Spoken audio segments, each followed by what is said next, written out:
کیا اگر آبنائے ہرمز کی بندش ایران کا آخری قدم نہیں بلکہ ایک بہت بڑی حکمت عملی کی شروعات ہو؟ کیا اگر میزائل، خلیجی ریاستوں پر حملے اور امریکی بمباری الگ الگ واقعات نہیں بلکہ ایک ہی کھیل کے حصے ہوں؟ کیا اگر واشنگٹن کی سب سے بڑی غلطی یہ ماننا ہو کہ عسکری برتری خود بخود سیاسی کنٹرول پیدا کرتی ہے؟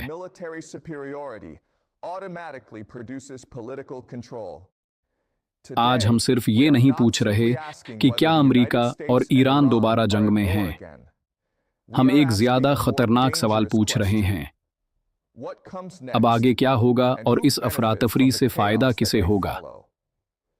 حکمت عملی اور کنٹرول۔ ایران نے امریکی حملوں کے جواب میں آبنائے ہرمز کو بند کرنے کا اعلان کیا ہے۔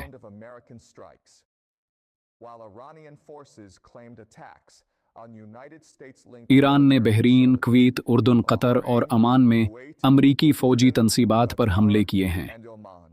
جواب میں امریکہ نے ایران کے 300 سے زیادہ اہداف کو نشانہ بنایا ہے، جن میں میزائل سائٹس، ڈرون مراکز اور بحری تنصیبات شامل ہیں۔ یہ محض ایک معمول کا جوابی عمل نہیں ہے، یہ اسٹریٹجک کنٹرول کی جنگ ہے۔ ایران اس جغرافیائی مقام کو سیاسی طاقت میں بدلنے کی کوشش کر رہا ہے، جبکہ امریکہ بحری طاقت کو آزادی نقل و حمل، فریڈم آف موومنٹ کے لیے استعمال کر رہا ہے۔ کر رہا بلکہ ان تمام عالمی معیشت پر اثرات آبنائے ہرمز تیل اور گیس کی ترسیل کا اہم ترین راستہ ہے۔ اس کے بند ہونے کا مطلب ہے انشورنس کے اخراجات میں اضافہ، عالمی توانائی کی قیمتوں میں تیزی، مہنگائی اور غذائی اجناس کی قیمتوں میں اضافہ۔ میری پیش گوئی یہ ہے کہ ایران اسے مکمل طور پر بند رکھنے کے بجائے ایک پریشر والو، دباؤ ڈالنے والے آلے کے طور پر استعمال کرے گا۔ اسے مکمل بند کرنا ایران کے اپنے نقصان میں بھی ہے، لیکن اس سے پیدا ہونے والی غیر یقینی صورتحال، انسرٹینٹی ہی اس کا اصل ہتھیار ہے۔ خلیجی ممالک کا کردار۔ ایران اب صرف امریکہ سے بات نہ یم ممالک کو پیغام دے رہا ہے، جو امریکی فوج کو اپنے ہاں جگہ دیتے ہیں۔ خلیجی ریاستیں ایک مشکل میں ہیں، وہ امریکہ پر دفاع کے لیے انحصار کرتی ہیں، لیکن انہیں جغرافیائی حقیقت ایران کے پڑوس میں ہونا کا سامنا بھی کرنا ہے۔ میری دوسری پیش گوئی یہ ہے کہ خلیجی ممالک عوامی سطح پر ایران کی مذمت کریں گے، لیکن نجی طور پر امریکہ پر دباؤ ڈالیں گے کہ وہ کشیدگی کم کرے۔ جنگ کی نوعیت اور اہداف۔ امریکہ کے حملوں کا مقصد ایران کے عسکری نظام کو تباہ کرنا ہے، لیکن کیا یہ سیاسی مسئلہ حل کر دے گا؟ حقیقت یہ ہے کہ جدید جنگ میں فوجی ہدف کی تعریف وسیع ہو گئی ہے۔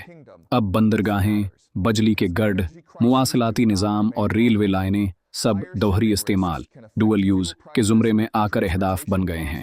اگلا مرحلہ علامتی نہیں بلکہ سسٹمز، نظاموں کو تباہ کرنے کا ہوگا، کی شکل میں سامنے آتی مستقبل کے 3 منظرنامے۔ 1. کنٹرول، شدہ کشیدگی۔ دونوں فریقین ایک دوسرے کو محدود نقصان پہنچاتے رہیں گے تاکہ مکمل جنگ سے بچ سکیں۔ 2. علاقائی توسیع۔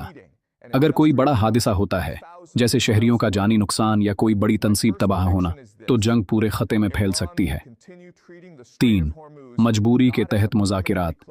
جب دونوں فریقین تھک جائیں گے تو عارضی جنگ بندی کے لیے عملی معاہدے ہوں گے، جیسے مخصوص راستوں کو کھولنا یا قیدیوں کا تبادلہ۔ نتیجہ: موجودہ بحران کا حل کسی ایک کی جیت میں نہیں ہے۔ امریکہ فوجی طاقت استعمال کر سکتا ہے، لیکن ایک کمزور ایران بھی خطرناک ہو سکتا ہے۔ آبنائے ہرمز کا بحران تب ختم ہوگا جب دونوں فریقین کے لیے جنگ جاری رکھنے کی قیمت سمجھوتا کرنے سے زیادہ بڑھ جائے گی۔ آخری بات، یاد رکھیں، سب سے اہم پیش رفت اکثر وہ نہیں ہوتی جو دھماکے ہے، بلکہ وہ اسٹریٹجک فیصلے ہوتے ہیں جو خاموشی سے پس پردہ کیے جاتے ہیں۔